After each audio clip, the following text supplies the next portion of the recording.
The wind howled down the empty streets, rattling the windows of the high-rise buildings. Snowflakes, sharp and small, cut against the cheeks of anyone foolish enough to walk without a hood, leaving a sting that was both cold and alive. On the edge of the city, in a narrow alley behind a shuttered cafe, she sat huddled against a brick wall, her coat tattered, the collar pulled high to protect what little warmth remained. Her name was Mara, though she barely remembered the sound of it herself. Names seemed unimportant in the weeks that had blurred into one another. Days of cold, nights of wandering, and a persistent hunger that gnawed deeper than the winter. A faint glow appeared in the distance. The building ahead was different from the others, glass and steel rising sharply into the night sky, lights spilling from the lobby windows like a promise. She didn't usually approach the homes of the rich. There was pride in keeping her distance, a small armor against the humiliation of needing help. But tonight, the storm had grown relentless, and her teeth chattered in a rhythm she could no longer ignore. Inside, the lobby was warm, scented faintly of cedar and polished wood. Plush chairs lined the walls, and a modern chandelier scattered soft golden light across the marble floor. The janitor, a man in his 50s named Samuel, was tidying the reception desk. He noticed the shadow in the doorway before she spoke. "Can I stay inside for a moment?" Her voice was hesitant, almost swallowed by the roar of the storm outside. Samuel looked at her, taking in the soaked coat, the shivering shoulders, and the hollow eyes. Something unspoken passed between them, a recognition of shared solitude. He didn't ask questions. Instead, he nodded toward a bench near the elevators. "Go on, just for a bit." Mara stepped inside, letting the warmth seep into her numb fingers and toes. She dared to sit, watching the light flicker across her soaked hair. No one had offered her this much space in weeks. Not since the shelters had been full or closed. Not since the world seemed to move around her as if she were invisible. Here, she was seen, if only for a moment. As she rubbed her hands together, trying to summon heat, the elevator doors opened, and a man stepped out. He was tall, his overcoat impeccable despite the weather, and there was a quiet authority in his presence. His eyes, dark and observant, landed on Mara without surprise, curiosity, perhaps, or a flicker of concern. "She's cold," Samuel said simply. "Storm's bad tonight." The man nodded. "Of course. We can't have anyone freezing in the lobby." His voice was calm, deliberate. There was no judgment, only practicality. "Do you have somewhere safe to go?" Mara shook her head, biting the inside of her cheek to stop from answering with something she knew sounded pitiful. She was used to the quick, dismissive shake of the head that meant she had no one, no place, no hope. But tonight, standing in the gentle warmth of the lobby, she felt that old panic that made her want to flee, the shame of needing, of being noticed. The man hesitated only briefly before kneeling slightly to meet her at eye level. "It's dangerous out there. You can't stay out in this storm. I can't leave you here like this." Mara wanted to refuse, wanted to vanish back into the night, but the words caught in her throat. She could feel the heat of the room touching the frost in her bones, and the exhaustion she had carried like a permanent weight made her unable to move. So she stayed, silent, as he gestured toward the elevators. "We'll find you somewhere warm. Just for tonight." The elevator hummed quietly as it rose, the warmth inside contrasting sharply with the icy gusts that had chased Mara down the alley. She kept her gaze fixed on the floor, willing her legs not to shake, and felt the weight of a life spent running pressing into her chest. It had been years since anyone had offered her more than a curt nod or a dismissive glance. Now, the silence of the elevator carried an unspoken promise. Someone was willing to see her. The doors opened to a long, softly lit hallway. The man led her to a small apartment tucked in the corner of the floor. The space was modest for someone of wealth. A clean, cozy studio rather than a palace, but it radiated warmth and calm. Light-colored curtains softened the windows. A small table with 2 chairs sat neatly near the kitchenette, and a rug cushioned the hardwood floor. Mara hesitated at the threshold, feeling unworthy of such comfort. "Go ahead," he said, stepping back. "This is yours for tonight. No questions, no obligations." Her eyes darted around, taking in the little details, the framed photographs of a family she didn't know, the carefully folded towels stacked in the bathroom, the smell of clean linen and vanilla soap. She had been on the streets long enough to forget the texture of normality, the rhythm of small domestic rituals. She wanted to touch everything, to claim even a fraction of the warmth, but she froze instead, uncertain where to start. The man's name was Thomas. He didn't push her. He simply left her with a cup of hot tea and a quiet promise to check on her later. Mara finally sank onto the edge of the bed, the steaming cup warming her hands. The tea smelled faintly of cinnamon, comforting and familiar in a way she hadn't expected. Slowly, carefully, she let herself breathe. Outside, the storm continued to rage, but here, inside, the world seemed to pause. Mara wrapped herself in the soft blanket on the bed, letting the warmth seep into her frozen limbs. She stared at the window, watching snow swirl against the night, and allowed herself to remember. Remember warmth. Remember meals that didn't taste like desperation. Remember laughter that didn't echo off empty streets. Later, Thomas knocked gently on the door. "Dinner's ready if you'd like some," he said. He wasn't commanding. There was no expectation, only an invitation. Mara nodded, rising slowly. She had forgotten what it was like to be considered, to have someone think of her comfort first. In the kitchenette, Thomas had prepared a simple meal: roasted vegetables, bread fresh from the oven, a small piece of roasted chicken. Mara ate quietly, her fingers tracing the edge of her plate. The food was ordinary, yet extraordinary after nights of scavenging and hunger. She realized she hadn't felt this safe in months, perhaps years. "You can call me if you need anything tonight," Thomas said as she finished. "Sleep well. The storm will pass by morning." Mara nodded, her throat tight with a mix of gratitude and disbelief. No one had said that to her in so long. Sleep came slowly, her thoughts flitting between relief and lingering mistrust. But as the hours passed, the warmth of the apartment wrapped around her like a second skin. She woke before sunrise, sunlight filtering softly through the curtains, and felt something she hadn't in a long time: a quiet, fragile hope. The storm had left the city sparkling, the snow crisp and untouched. Mara poured herself a cup of tea and watched the streets from the safety of her window. For the first time in months, she imagined a future that didn't consist solely of survival. The next morning, the apartment felt different. Mara moved through it with tentative steps, noticing details she hadn't fully appreciated the night before.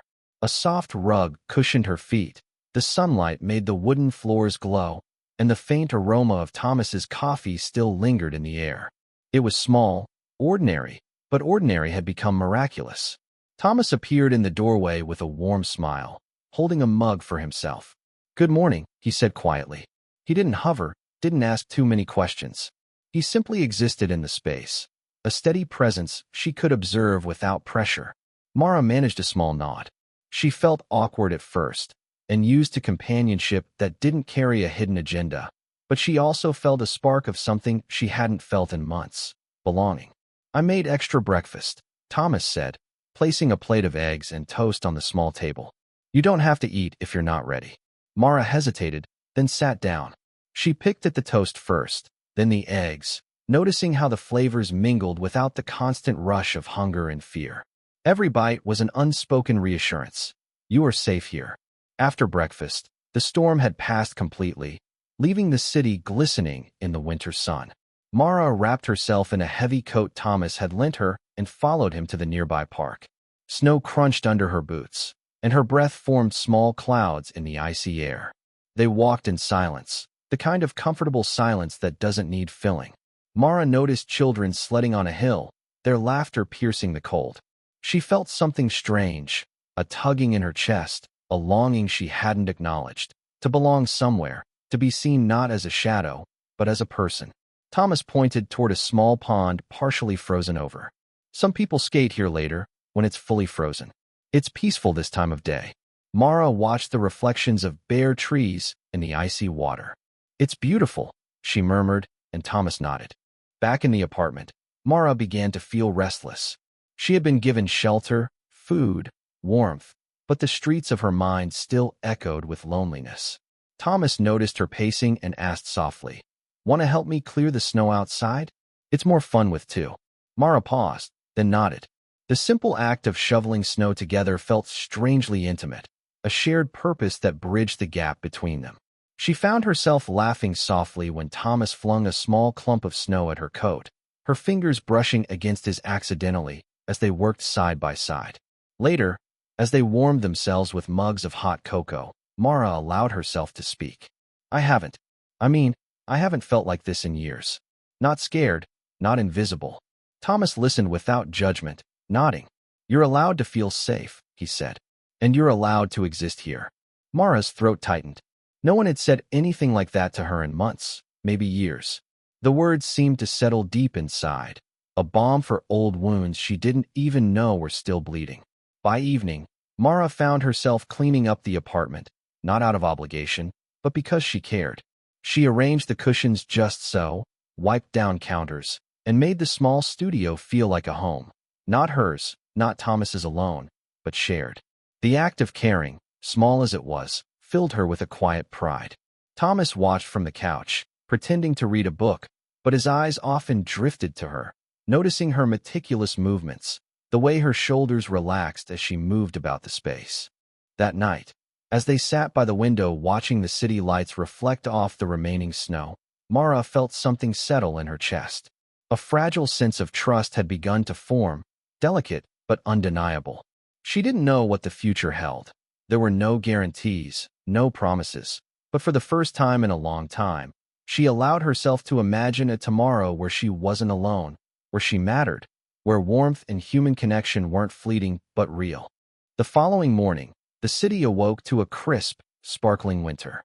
Sunlight bounced off the snow, and the streets hummed with quiet life.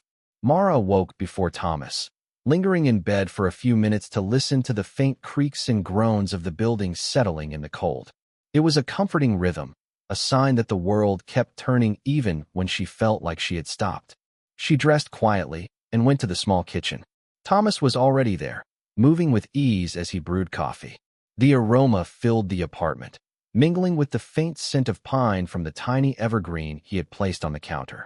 Mara realized she had started noticing these little things, the smells, the small objects, the way the light fell on surfaces, and how they made the space feel like something more than a temporary refuge. You're up early, Thomas said, glancing at her over the rim of his mug. Couldn't sleep? Mara shook her head. I just wanted to be here before the city really woke up. Thomas nodded thoughtfully. I like mornings like this, he said. Quiet, untouched. They ate breakfast together in silence, the kind that didn't feel empty but rather shared, a gentle companionship that didn't require words. Mara picked at her toast, her mind replaying flashes of her previous life, lonely nights on the streets, the constant anxiety, the sense of invisibility. And yet here, she wasn't invisible. Not completely. Not anymore. After breakfast, Thomas suggested a walk. They bundled up, stepping into the sunlight that reflected off the snow with an almost magical glow. The world felt alive yet fragile, like it could shatter with one wrong move. And Mara found herself gripping the edge of her coat a little tighter, savoring the warmth that wasn't just from her clothing. They wandered through quiet streets, passing families building snowmen and children sliding down small hills. Mara's gaze lingered on the laughter she hadn't heard in months, letting it seep into her chest, letting herself imagine a life where she could be part of that joy rather than a shadow observing it. Do you ever regret leaving? Thomas asked suddenly, breaking the comfortable quiet. Mara paused, thinking of the apartment she had shared with strangers, the fleeting jobs that barely kept her afloat, the nights curled in corners with only her backpack for company. Sometimes, she admitted softly, but I think I needed to. Even if it hurt, I needed to try living on my own, even if I failed. Thomas nodded, absorbing the weight of her words. Later, back at the apartment, Mara found herself cleaning the small balcony, brushing away snow and arranging the potted plants Thomas had placed there. She worked carefully, realizing that these small acts of care, arranging cushions, tending plants, cleaning counters, were slowly transforming her from someone who merely survived into someone who could belong, who could nurture, who could matter. By evening, they settled near the window again, wrapped in blankets, watching the city lights flicker. Mara opened up a little, sharing stories from her past in fragments, letting Thomas glimpse the person behind the guarded exterior. Thomas listened, occasionally nodding, sometimes offering a soft word of reassurance, always letting her speak without interruption. It was the first time in months she had allowed someone to hear her truth without judgment or dismissal. And as the night deepened, the apartment bathed in soft lamplight. Mara felt the fragile beginnings of trust solidify. She wasn't fully healed. She wasn't fully at peace.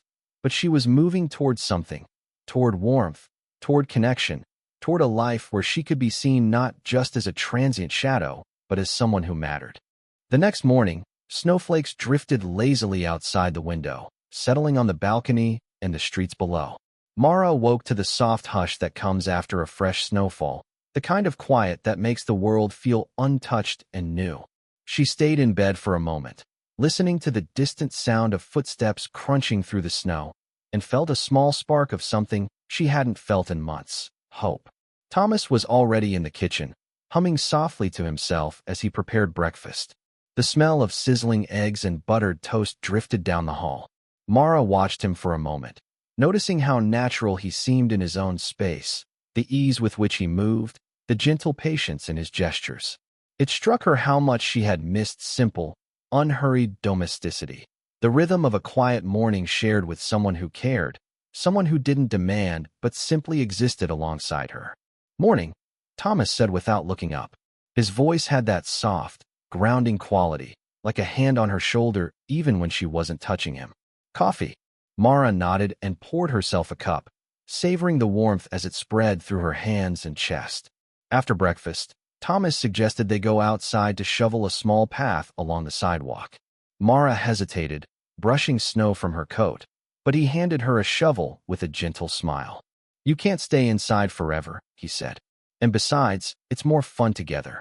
They worked side by side, the crisp air filling their lungs, laughter escaping in small bursts whenever one of them slipped or kicked up snow. Mara noticed the rhythm of their movements, how their bodies adjusted to each other, how shared labor could feel intimate without words. She realized that for the first time in a long while, she felt capable, not just of surviving, but of participating in life fully, even in small, snowy acts of mundane care. Later, back in the apartment, Thomas brought hot chocolate, and they settled near the window, watching the city glimmer under a blanket of snow. Mara shared more of her past, telling him about nights she had spent hiding in corners, about the friends she had lost, and the loneliness that had become almost physical. Thomas listened quietly, occasionally placing a comforting hand over hers. There was no pity in his gestures, only acknowledgement and gentle presence. In the afternoon, Mara found herself helping Thomas with little household tasks she hadn't noticed before: the folding of laundry, tidying up books and papers, even rearranging the kitchen to make it feel more lived in. Each small act made her chest feel lighter, as if she were stitching herself back into the fabric of a life she had once feared was permanently lost. As the day faded into evening, they sat together again, wrapped in blankets, listening to the faint creak of the building and the whisper of the wind outside. Mara felt the closeness between them deepen, not rushed or forced, but natural, as if the universe had given her one of its rare, quiet gifts: the chance to be safe, seen, and needed. "Thank you," she said softly, almost to herself. Thomas looked at her curiously. "For what?" "For being here," she replied, her voice catching slightly. "For letting me be part of this." He smiled, warm and unassuming, and squeezed her hand. "You're already part of it," he said simply. For the first time in a long time, Mara felt a sense of stability, a fragile but real hope that life could be more than survival. It could be connection, warmth, and belonging. The snow continued to fall outside, each flake a small, silent witness to the quiet miracle of two lonely people slowly finding home in each other's presence. The morning light seeped weakly through the frost-covered windows, pale and silvery. Mara stirred in bed, listening to the quiet hum of the apartment. It was different from the silence she had known on the streets, soft, living, almost protective. The sound of Thomas moving in the kitchen reached her ears, and she smiled faintly. Even small things, the clink of a spoon against a mug, the low hiss of the coffee maker, felt like a kind of reassurance, a heartbeat in the cold. When she joined him in the kitchen, Thomas was arranging plates for breakfast, humming a tune that felt vaguely familiar. Mara poured herself a cup of coffee, and they ate slowly, savoring the comfort of routine. She noticed how attentive he was to the smallest details, how he poured the milk, how he nudged a slice of toast onto her plate, and realized that, for the first time in months, she felt truly seen. After breakfast, Thomas suggested they take a walk in the snow-covered park across the street. Mara hesitated, the anxiety she hadn't felt in days creeping back. She worried about slipping, about drawing attention, about the world outside these walls. But Thomas's hand found hers naturally, warm and grounding. "We'll take it slow," he said. "You're not alone." Outside, the world was transformed. Snow clung to bare branches, sidewalks glimmered under a fresh layer of ice, and the city seemed hushed under the thick, white blanket. Mara drew in a deep breath of the cold, crisp air, and for a moment felt lighter, freer. They walked slowly, stepping carefully over frozen patches, the crunch of snow underfoot punctuating their quiet conversation. "Do you ever regret trusting someone?" Mara asked suddenly, her voice barely above a whisper. Thomas glanced at her, eyebrows raised slightly. "I think everyone regrets it sometimes," he said, choosing his words carefully. "But sometimes it's worth the risk." She looked down at her gloves, twisting her fingers together. "I haven't trusted anyone in a long time. It's scary, letting someone in." Thomas stopped walking and gently lifted her chin with a gloved hand, so she met his eyes. "I don't want to rush you. Just know that I'm not going anywhere." His voice was soft but certain, carrying a weight of honesty she hadn't expected. They continued walking, the silence between them no longer heavy, but filled with unspoken understanding. Mara felt the tight knot of fear in her chest loosening slightly. She realized she wanted to believe him, wanted to trust, even if just a little. Back in the apartment, the warmth from the heater wrapped around them like a cocoon. Thomas suggested they build a small fire in the fireplace, and Mara hesitated again, recalling how easily her life could unravel in an instant. But as the flames flickered to life, casting dancing shadows across the room, she felt a rare sense of security. She wasn't just surviving, she was beginning to live. That evening, they sat together on the sofa, wrapped in blankets, watching the firelight play across the room. Mara noticed for the first time how much she had started to care, not just about Thomas, but about the small routines they shared, the quiet moments of laughter, the trust she was learning to extend. When Thomas handed her a cup of hot chocolate, she met his eyes. I want to try," she said softly. "Try what?" he asked, tilting his head. "To trust again. To let myself belong somewhere." He smiled, a warm, quiet smile that made her chest ache in a way she couldn't quite explain. "Then we'll take it one step at a time," he said, and for the first time in a long while, Mara felt like maybe, just maybe, she could. As the night deepened, the wind howling outside the building, Mara fell asleep with a soft smile on her lips. The apartment felt alive with possibility, a fragile sanctuary against the harshness of the world. And for the first time in months, she felt like she had a place she could truly call home.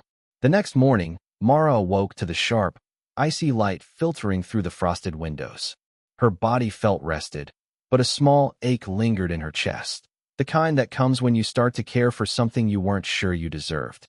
She lingered in bed, listening to the distant hum of the city waking up, her mind replaying the quiet warmth of last night. Thomas's presence had become a soft anchor she hadn't realized she'd been longing for. Downstairs, Thomas was already moving around the kitchen, steam curling from a kettle. Mara joined him, noting the way he moved with calm efficiency, a rhythm she could almost follow without thinking. Today, he suggested they go check on the shelter where she had spent a few nights before they met. Mara's stomach twisted at the idea, a mixture of fear and curiosity. She hadn't been back since that freezing night on the streets, and the thought of confronting that past made her uneasy. As they walked through the city streets, snow crunching underfoot, Mara kept her gaze fixed on the glowing shop windows, avoiding eye contact with passers-by. The familiar sting of cold on her cheeks, the faint smell of smoke from apartment chimneys, all brought memories she hadn't allowed herself to revisit. Thomas kept his hand lightly on her back, a grounding presence. "We'll go slow," he said quietly, and Mara nodded, appreciating the gentle reassurance. They arrived at the shelter to find it busy with volunteers and residents preparing breakfast. Mara's heart pounded as she stepped inside, the smell of coffee and toast mingling with the faint antiseptic scent. Some of the people recognized her immediately, their eyes widening in surprise. She forced a smile, murmuring greetings, but the walls she had built around herself felt fragile, threatening to crumble. Thomas stayed close, introducing himself, giving Mara space to navigate the familiar yet alien environment. She noticed small details, the worn blankets on the cots, the lined faces of those who had spent months in this place, the faint laughter of children in the corner. It was a world she knew intimately, yet one she had left behind, and the contrast of being here with Thomas, feeling safe, was almost dizzying. One of the volunteers, a woman with kind eyes named Ruth, approached Mara cautiously. "We didn't expect to see you back here," she said. Mara swallowed hard, trying to find her voice. I wanted to say thank you. For everything." Ruth nodded, a quiet smile touching her lips. "You've come a long way," she said softly. Mara felt a lump form in her throat. Validation she hadn't expected, a recognition of her progress. After a short visit, they left the shelter. Mara's steps felt lighter than she had anticipated, the cold air biting at her cheeks but invigorating her spirit. "You did well," Thomas said, glancing at her with quiet pride. Mara shook her head slightly, unsure if she deserved the praise. "I don't know. I'm not sure I feel like I belong anywhere," she admitted softly. Thomas stopped walking and took both her hands in his. "You belong here," he said simply, "with me. With this home. You don't have to doubt it." That night, back in the apartment, Mara prepared a simple dinner. The act of cooking, of organizing ingredients and stirring pots, had become soothing, almost meditative. Thomas watched her from the sofa, a faint smile on his lips as he sipped hot tea. They didn't need to fill the room with conversation. The quiet comfort between them was enough. Later, they settled by the fireplace. Mara found herself recounting fragments of her past, the nights on the streets, the faces of people she had encountered, the small kindnesses that had kept her alive. Thomas listened, never interrupting, offering only small nods and murmurs of understanding. For the first time, she felt that sharing her story didn't make her weak. It made her human, seen, and accepted.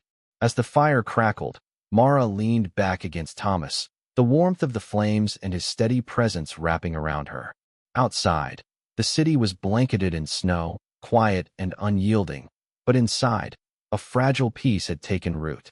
She realized that the past would always be a part of her, but it didn't have to define her.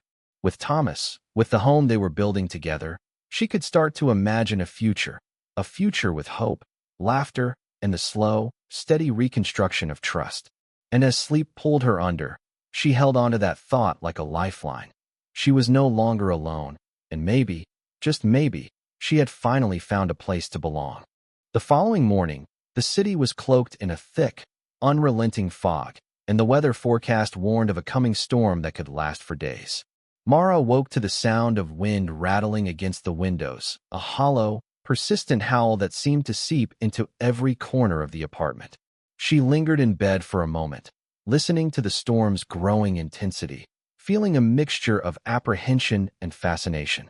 It reminded her of nights spent shivering on the streets, except this time she wasn't alone.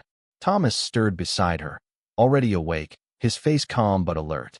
"I'll make coffee," he said, his voice low, almost hesitant in deference to the storm's mood. Mara followed him to the kitchen, noting the subtle tension in his posture. Today felt different, like the storm outside was not just weather, but a force that could wash away the careful normalcy they had built. They moved with deliberate care, preparing breakfast as the wind gusted outside, rattling the window panes and sending a shiver through the apartment. After eating, Thomas suggested they make sure the building and the surrounding streets were safe. Mara felt a pang of nervousness. The thought of venturing out into worsening weather reminded her of her past struggles. But there was a quiet determination in Thomas's eyes that made her nod. Together, they bundled up in coats, scarves, and gloves, stepping out into the gray, swirling world. The snow had already begun to fall in thick, blinding flakes, and the streets were empty, save for the occasional emergency vehicle navigating carefully through the icy roads. As they walked, Mara noticed the people they passed, some struggling to carry groceries through the snow, others huddled under awnings, faces pale and tense. Her heart ached with recognition. This was a world she knew too well, a world of vulnerability and human fragility. Thomas held her hand lightly, guiding her, offering silent reassurance. Every flake that landed on her eyelashes, every gust of wind that cut across her face, reminded her of nights she had endured alone. And yet, with Thomas beside her, even the storm seemed manageable. They arrived at the shelter again, finding the volunteers in a state of controlled chaos. The storm had made the city treacherous, and many of the residents were cold, anxious, or in need of extra care. Mara immediately felt the old instincts stir within her, the desire to help, to comfort, to act. But this time, she didn't feel like an outsider. She was part of something, a team, a temporary family. She helped distribute blankets and hot drinks, her hands shaking slightly from both the cold and the overwhelming emotions. Thomas stayed close, coordinating supplies and checking that everyone was safe. Hours passed in a blur of effort and quiet camaraderie. Mara found herself sitting beside a young boy, no older than 7, who was crying quietly because the storm had frightened him. She knelt down, brushing snow from his coat, and whispered stories of animals braving the snow, of courage and cleverness, of finding warmth in unexpected places. His sobs softened, replaced by curious eyes and quiet laughter. Mara realized that she was beginning to feel a different kind of belonging, not just with Thomas, but in the act of helping others, in the shared struggle and tenderness. As evening fell, the storm raged harder, and Thomas suggested they return home. Mara felt a twinge of disappointment, not in the storm, but in leaving the warmth of shared purpose behind. Back in the apartment, they shed their wet coats and boots, the heat of the radiator warming their frozen fingers and faces. Thomas moved to start a small fire in the fireplace, and Mara busied herself making tea. The simple routines felt sacred in the storm's chaos outside. They settled together on the sofa, wrapped in thick blankets, listening to the wind howl around the building. Mara felt a profound sense of intimacy, not just with Thomas, but with the world they had managed to carve out inside the storm. The danger outside made the warmth inside more precious, more alive. She rested her head on Thomas's shoulder, letting the fear and adrenaline of the day melt away into quiet trust. The storm continued through the night, but Mara slept more deeply than she had in months, cocooned in safety, surrounded by a presence that had become a lifeline. She dreamed of snow-laden streets transformed into paths of light, of hands held in solidarity, of hope whispered in the cold. When morning finally arrived, the city was coated in a pristine layer of white, sparkling in the fragile winter sun. And for the first time, Mara felt not just relief, but triumph. The storm had tested them, and they had endured it together. Outside, the world glistened with new possibilities. Inside, Mara and Thomas shared a quiet breakfast, each glance and gesture steeped in unspoken understanding. The storm had brought danger and fear, but it had also cemented a connection that neither of them would forget. And Mara realized that no matter how harsh the world outside could be, the warmth they had built together and the kindness she now carried in herself would always offer a way through the cold. The day after the storm, the city seemed almost surreal. Sidewalks gleamed under a soft winter sun, and the snow, untouched in many places, created a strange sense of quiet reverence. Mara stepped outside with Thomas to survey the neighborhood. The storm had left both destruction and unexpected beauty in its wake. Fallen branches, scattered debris, but also sparkling icicles and frost patterns on windows, like tiny masterpieces painted overnight. The walk to the community center was slow, deliberate. Mara noticed how the sunlight hit the snow at just the right angle to make everything seem luminous, almost magical. Yet beneath that beauty lingered the subtle traces of human vulnerability: closed shops, damaged roofs, people trudging through the snow with weary expressions. She thought of the families who had struggled through the night, those who didn't have warm homes or kind hands waiting for them. Thomas kept a steady pace beside her, offering his coat when a gust of wind cut through the layers of their clothing. Inside the community center, volunteers were already assessing damage and making plans to distribute food, clothing, and blankets. Mara felt a familiar pull, that instinctive drive to help, to care, to make the storm less cruel for those who had no choice but to endure it. She moved methodically, setting up blankets, serving tea, and comforting children who had been frightened or separated from their parents in the chaos. Every small gesture, the pat on a shoulder, the reassuring smile, the gentle words whispered into an ear, felt monumental in its impact. A young woman approached Mara with a small bundle in her arms, her eyes red and tired. I don't have anywhere to go tonight," she admitted, her voice trembling. Mara glanced at Thomas, who simply nodded, the unspoken agreement clear. They would help her. They guided her to a warm corner, offered a blanket, a hot meal, and a listening ear. Mara's heart ached at the fragility of it all, yet also swelled with a quiet pride. This was the kind of difference she could make, the kind of warmth she could bring.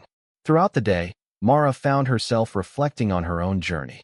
From the streets to the warmth of Thomas's apartment, from isolation to connection, she realized how fragile life could be, yet how transformative compassion could become.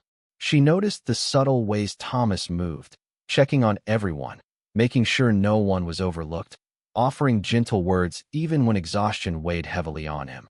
It was in these details Mara realized that the true measure of care revealed itself. By evening, the center was quieting down. Volunteers were tired but satisfied, knowing they had offered something meaningful in the wake of chaos. Mara and Thomas stepped outside to take a moment for themselves, the cold air biting but invigorating. The streets were calm now, the storm finally behind them, leaving the world cleansed but also scarred in small ways. Mara turned to Thomas, her voice soft but steady. "Thank you," she said, meaning more than just for the day's work. "For everything. For letting me be part of this." Thomas smiled, the warmth in his eyes rivaling the fading sun. "No," he replied. "Thank you for showing me that helping others doesn't just save them. It saves us, too."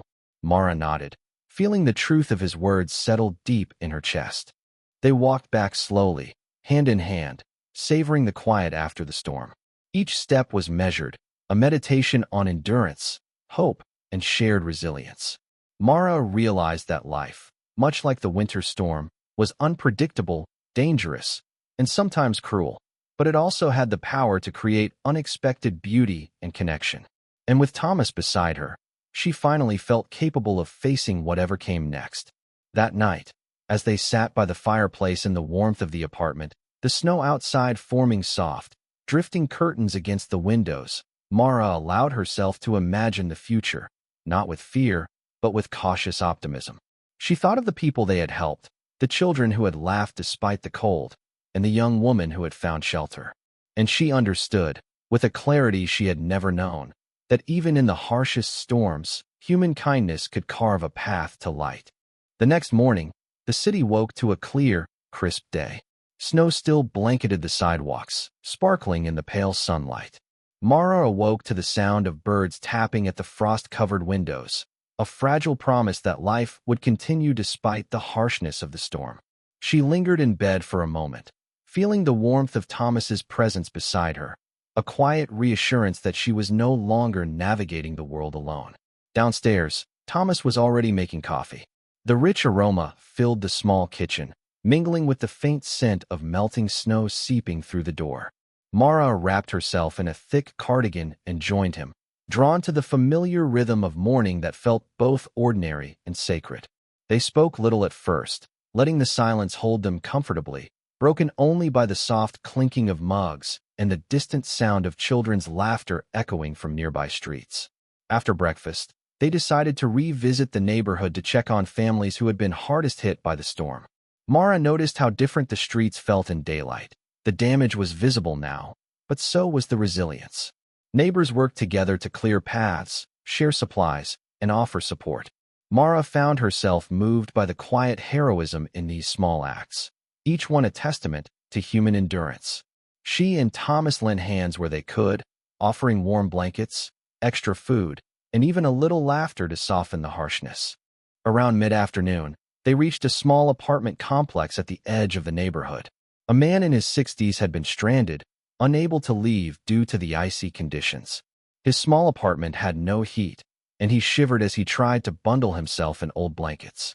Mara immediately set to work, gathering supplies from their car, while Thomas adjusted the heater and offered comforting words. "You're safe now," Mara whispered, placing her hand gently over his. The man's eyes glistened with gratitude, and for a moment, Mara felt the weight of all the storms she had endured in her own life melt into this simple act of care. As evening fell, they returned to the apartment, exhausted but fulfilled. Thomas collapsed into the armchair, while Mara began tidying the small kitchen. The quiet intimacy of domestic life felt different now. It carried a weight of purpose and shared experience. Mara paused to look out the window, the snow glistening under the rising moon, and realized how much she had grown in such a short time. The world could still be harsh and unforgiving, but she had discovered that even amidst hardship, connection and care could create something lasting. Later, they settled by the fireplace. Thomas held Mara's hand. The warmth of the flames reflected in their eyes. They spoke in soft tones, recounting the day's events and sharing small reflections. Mara told him about the man in the apartment, the courage it took just to survive the storm. Thomas nodded, adding his own observations about the kindness he had witnessed. They laughed softly at minor mishaps, fallen boxes, spilled hot cocoa, a dog that had run out into the snow and returned with a wagging tail, and the sound felt like music after the storm's silence.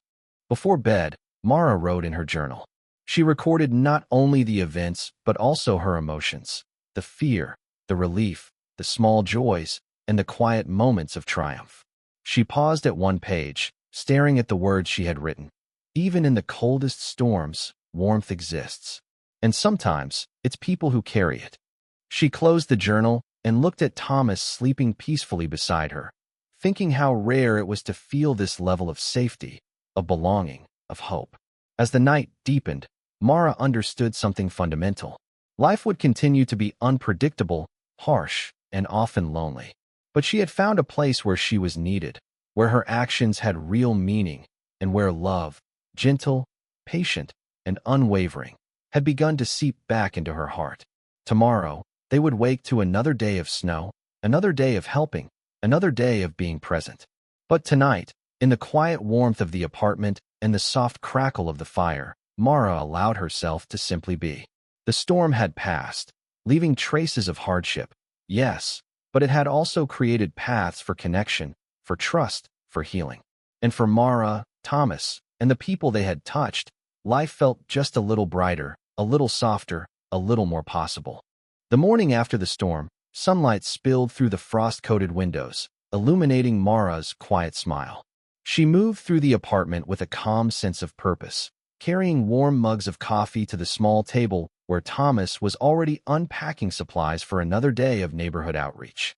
The air smelled faintly of melting snow and roasted coffee, a scent that seemed to anchor her, reminding her that life, even in its fragility, could carry moments of beauty.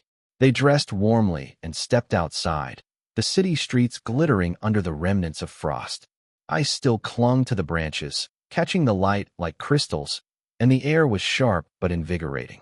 Mara pulled her coat tighter around her and noticed the quiet determination in Thomas's eyes, the same resolve that had driven him to care for those around him during the storm. Without speaking, they fell into the rhythm of the streets, walking door to door, offering blankets, hot drinks, and kind words to anyone who needed them. At one small apartment building, a young woman with a baby stood in the hallway, holding her child close. The infant's cheeks were flushed from the cold, and the mother looked exhausted, her eyes heavy with worry. Mara knelt beside them, speaking softly to calm both mother and child, while Thomas set up a small heater and brought in extra blankets. The baby's tiny hands grasped Mara's fingers, and a sense of quiet joy spread through her chest. It was these small, unspoken connections, the trust of a stranger, the warmth of shared care, that made her heart swell. The morning after the storm, sunlight spilled through the frost-coated windows, illuminating Mara's quiet smile. She moved through the apartment with a calm sense of purpose, carrying warm mugs of coffee to the small table where Thomas was already unpacking supplies for another day of neighborhood outreach. The air smelled faintly of melting snow and roasted coffee, a scent that seemed to anchor her, reminding her that life, even in its fragility, could carry moments of beauty. They dressed warmly and stepped outside, the city streets glittering under the remnants of frost. Ice still clung to the branches, catching the light like crystals, and the air was sharp but invigorating. Mara pulled her coat tighter around her and noticed the quiet determination in Thomas's eyes, the same resolve that had driven him to care for those around him during the storm. Without speaking, they fell into the rhythm of the streets, walking door to door, offering blankets, hot drinks, and kind words to anyone who needed them. At one small apartment building, a young woman with a baby stood in the hallway, holding her child close. The infant's cheeks were flushed from the cold, and the mother looked exhausted, her eyes heavy with worry. Mara knelt beside them, speaking softly to calm both mother and child, while Thomas set up a small heater and brought in extra blankets. The baby's tiny hands grasped Mara's fingers, and a sense of quiet joy spread through her chest. It was these small, unspoken connections, the trust of a stranger, the warmth of shared care, that made her heart swell. Later, as they walked back through the neighborhood, Mara noticed the subtle transformations around her. Neighbors who had been strangers just days before now exchanged smiles and greetings. Footpaths were cleared, doors were propped open, and the faint sound of laughter threaded through the crisp air. Mara felt the city shift before her eyes, from a frozen, isolated landscape into a network of connection and support. She realized that the storm had revealed both fragility and resilience, and it was the small acts of courage and care that stitched them together. Back at the apartment, the evening descended quietly. Thomas prepared a simple meal, and Mara set the table, humming a tune that had become their unspoken ritual. They ate slowly, savoring not just the food but the sense of companionship that had grown between them. Mara caught herself glancing at Thomas as he recounted a brief, humorous incident from the day. An elderly neighbor slipping slightly on the icy sidewalk, and then laughing as he regained balance. And she smiled, feeling her chest lighten with a mixture of relief and amusement. After dinner, they gathered by the fire, the flames dancing across the walls. Mara traced the flickering light with her eyes, reflecting on the day's events, the people they had helped, and the fragile beauty of human connection. Thomas broke the silence with a quiet question. Do you ever think about what your life might have been if this storm hadn't happened? Mara paused, considering. I would have continued, surviving, maybe existing. But I wouldn't have found this, she said, gesturing to the warmth, the sense of purpose, the bond she now shared with him and the people they had touched. The following morning, sunlight filtered through the frost on the windows again, casting long, delicate shadows across the apartment floor. Mara awoke to the smell of brewed coffee and the faint scent of toast. Thomas was already at the small kitchen table, scribbling notes on a pad as he mapped out which neighbors still needed help after the storm. Seeing him so focused, she felt a surge of warmth. This was the rhythm of a life slowly rebuilding itself, of ordinary moments carrying extraordinary meaning. After breakfast, they prepared a bundle of supplies to take to a nearby block that had been particularly hit by the storm. Woolen scarves, small blankets, cans of soup, and hot cocoa were packed neatly into a worn canvas bag. Mara adjusted her coat, feeling the chill bite at her cheeks, and noticed how the city, now glimmering under the bright morning sun, seemed almost magical in its frozen stillness. Their first stop was a small, aged apartment building. Inside, an elderly man shuffled down the narrow hallway, his cane tapping rhythmically against the wooden floor. The door opened just enough to reveal his wary eyes, and Mara offered a gentle smile. Good morning, Mr. Halstead. We brought some things that might help with the cold. Thomas added quietly. We'll check on you for the next few days, make sure everything's okay. Mr. Halstead's face softened, a mixture of relief and gratitude washing over him. I didn't think anyone would come, he murmured. Mara knelt to his level, offering him the scarf first. He hesitated, then let his hands brush over the wool before accepting it. It was a small gesture, almost insignificant in the grand scheme, yet the bond it created felt enormous. Mara noticed the faint tremor in his hands and the way his eyes glimmered, and she realized that kindness, repeated in these quiet, patient moments, had the power to thaw even the deepest isolation. As the morning passed, they moved from one apartment to the next, each encounter different but bound by the same thread, human connection. A young father struggling to soothe his feverish child, a mother too exhausted to cook, neighbors who had been silent strangers now sharing small smiles and greetings. Mara found herself listening more than talking, observing more than acting, letting the rhythm of care guide her movements. And Thomas, always beside her, offered help without dominating the moment, letting the people know they were seen, truly seen, for the first time in days. By late afternoon, Mara and Thomas returned to the apartment, tired but fulfilled. The small space seemed brighter somehow, a home infused with the energy of the day's work. Mara lit a few candles, the soft glow reflecting off the frost patterns on the windows, while Thomas unpacked the remaining supplies. They didn't speak immediately, the silence comfortable, as if the events of the day had created a bond stronger than words. Finally, Thomas broke the quiet with a soft question. Do you ever think about staying? Not just here for the storm, but longer? Mara looked at him, startled for a moment by the weight of the question. She hesitated, tracing her fingers along the edge of the table. I don't know, she admitted. I've been moving from place to place for so long. It's hard to imagine staying somewhere. But today felt different. Thomas smiled gently, understanding the vulnerability in her voice. It's okay, he said. You don't have to decide right now. Just know that if you did, you'd have a home here. Not just a roof, but people who care. Mara felt a lump rise in her throat. It was the first time in years someone had offered her not just safety, but belonging. And as she looked into Thomas's eyes, she realized that maybe belonging was something worth staying for. As night fell, Mara and Thomas settled near the fire, the apartment filled with a quiet, intimate warmth. Mara reflected on the day, the small gestures, the faces of neighbors, the way the city itself seemed to breathe more easily under the snow and sun. The storm had been harsh, but it had left behind more than just snow and cold. It had left space for connection, for growth, for a fragile but real hope. And Mara knew that tomorrow would bring new challenges, new moments, new opportunities to care, to see, to be seen. The wind whispered outside, but inside, the apartment was a haven. Mara leaned back, feeling the weight of exhaustion mixed with satisfaction, and allowed herself to hope. Hope that she had found a place, a rhythm, a purpose. Hope that maybe, just maybe, this could be the start of something enduring. And as the fire crackled softly, Mara realized that sometimes the harshest winters had the power to reveal the warmth that had been waiting all along. The next morning, Mara awoke to the faint gray light of early winter filtering through the frosted window. She lay for a moment, listening to the muffled hum of the city waking below, the distant thrum of engines, the occasional footsteps crunching on icy sidewalks, the soft creak of Thomas stirring in the next room. Somehow, these ordinary sounds no longer felt lonely. They carried the quiet rhythm of life returning. After dressing warmly, Mara moved to the kitchen. Thomas was already there, arranging cups and plates on the small table. When he noticed her, he offered a sleepy smile. "Coffee?" he asked, and she nodded, grateful for the familiar routine.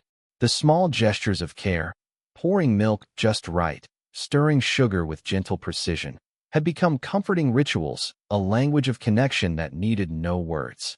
Outside, the snow had melted slightly under the pale winter sun, leaving patches of wet pavement and glistening ice.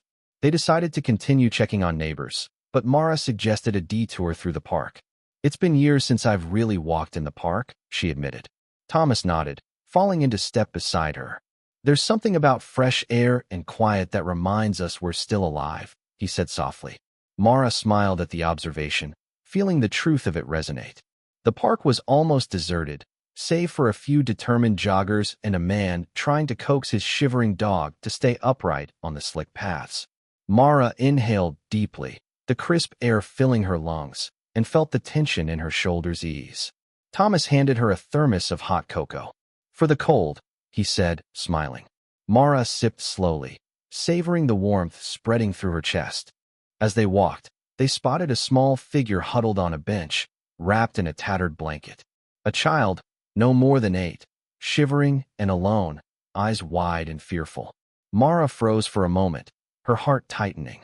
Thomas approached slowly, kneeling to speak gently to the boy. "Hey there, are you okay? It's cold out here." The child hesitated, then nodded, teeth chattering. Mara wrapped her scarf around the boy's shoulders while Thomas offered the thermos. The warmth of the cocoa seemed to thaw more than just his cold fingers. It brought relief, trust, a fragile comfort. They learned the boy's name was Jamie, and that he had been left unsupervised after a neighbor had failed to return home for a shift. Mara felt a pang of recognition. She knew what it was like to feel invisible, abandoned, left to fend for oneself. Carefully, she suggested, "Would you like to come with us? We have a warm place, and some food too." Jamie nodded silently, clutching the thermos like a lifeline. By the time they reached the apartment, Mara had grown protective of the boy, guiding him gently through the narrow hallway, offering reassurances, small smiles, and quiet encouragement. Thomas led the way to the living area, where a small fire burned, casting dancing shadows across the walls. Mara handed Jamie a blanket and watched him curl up beside it, finally allowing himself to relax. Sitting near him, Mara felt an unexpected surge of purpose. The day had begun as a continuation of routine, but now it held the spark of something greater, the chance to make a difference, to turn small acts of kindness into lasting impact. She looked at Thomas, who was watching her with quiet pride, and realized that this rhythm of care, of noticing and responding to need, was slowly shaping the contours of her own heart.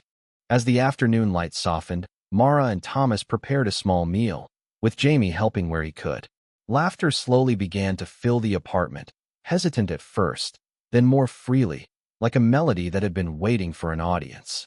Mara watched them, feeling a warmth that was neither the cocoa nor the fire, but something deeper, the connection of shared humanity, the fragile but growing bonds that made the world feel less cold. When evening came, Mara found herself sitting by the window, watching snowflakes drift lazily, catching the orange glow of the streetlights. Thomas joined her, offering a quiet comment about how the city always seemed to look softer when it was blanketed in white. Mara nodded, her eyes tracing the patterns of falling snow, feeling the truth of his words. The world outside was harsh and unpredictable, but inside, there was safety, care, and an unfolding possibility that maybe, just maybe, they could create a life together that mattered. Jamie had fallen asleep on the sofa, curled under the blanket, and Mara felt a tender protective instinct she hadn't anticipated. Thomas reached over, brushing a stray strand of hair from her face. "You're changing things," he said quietly. "Not just for me or Jamie, but for yourself too." Mara realized he was right. Each act of warmth, each small choice to care, was reshaping her understanding of family, belonging, and the life she wanted to live. The night deepened, the city quieted, and Mara allowed herself to feel the slow pulse of hope. She had come into the storm as a stranger, but she would go on through the winter as something more, a protector, a witness, a part of a fragile, imperfect, but real family. The morning after the storm, the world outside seemed impossibly still. A thin layer of frost clung to every branch, each roofline traced in delicate white, sparkling under a pale winter sun. Mara stepped onto the front porch, wrapping her coat tightly around herself. She exhaled, and her breath formed tiny clouds that drifted in the cold air. The quiet was almost surreal after the wind and snow had roared through the night. Jamie came running out behind her, his small boots crunching in the snow. "Look, Mara, I can make snow angels now." His voice was full of awe, echoing across the empty street, and for a moment, the harshness of the past few weeks felt like a distant memory. Mara smiled, watching him fall backward into the soft snow, arms and legs flailing, creating perfect impressions in the frozen ground. Thomas stepped out too, his hands buried in his coat pockets. He watched Mara and Jamie with an intensity she had come to recognize as quiet pride. The storm had left more than snow. It had left a sense of fragile clarity. They were here, together, alive, and for the first time in months, or maybe years, Thomas allowed himself to imagine that life could be a little softer, a little kinder. "Breakfast?" Mara asked, breaking the silence. Her voice was still husky from sleep, but warm, inviting. Jamie leaped to his feet, brushing snow from his coat, already ready to run inside. Thomas nodded. "Yes, let's eat. We earned it." Inside, the kitchen smelled faintly of cinnamon from the leftover bread and the makeshift porridge they had prepared before bed. Mara moved with careful, deliberate grace, placing bowls on the table, ladling warm food into them. Jamie's excitement was infectious, and even Thomas found himself smiling, the rigid lines of his face softening. They ate slowly, in no particular hurry, as if savoring not only the warmth of the food but the warmth of being together, safe, and for once, unafraid. The conversation was gentle, filled with small observations. The frost patterns on the windows, the way the firelight flickered across the wooden floors, how Jamie's scarf had a little knot he hadn't managed to fix. After breakfast, Mara suggested they clear the walkways. Thomas hesitated, but Jamie's eager insistence was impossible to resist. Together, the three of them shoveled snow from the drive and pathways. The effort was exhausting, but each laugh, each shared glance, made it feel lighter. Mara felt a quiet swell of hope in her chest, noticing how Thomas stayed just close enough to support her without overstepping, how Jamie kept glancing at both of them for reassurance and companionship. By afternoon, the sun had climbed higher, melting the frost into tiny streams of water that traced their way down the sidewalks. Mara and Thomas leaned against the porch railing, watching Jamie stomp through puddles, his laughter rising and falling like music. "You know," Thomas said softly, almost to himself, "I never thought a storm could bring anything good." Mara turned to him, surprised by the vulnerability in his tone. "Sometimes," she replied, "the coldest nights make us notice the warmth around us." He nodded, letting the words settle between them.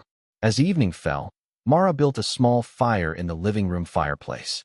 Jamie curled up with a blanket, still buzzing with energy, but slower now, more content. Thomas settled into the armchair, quietly observing Mara as she tended to the flames, the amber glow reflecting off her hair, softening her features. For a long moment, no one spoke. They didn't need to.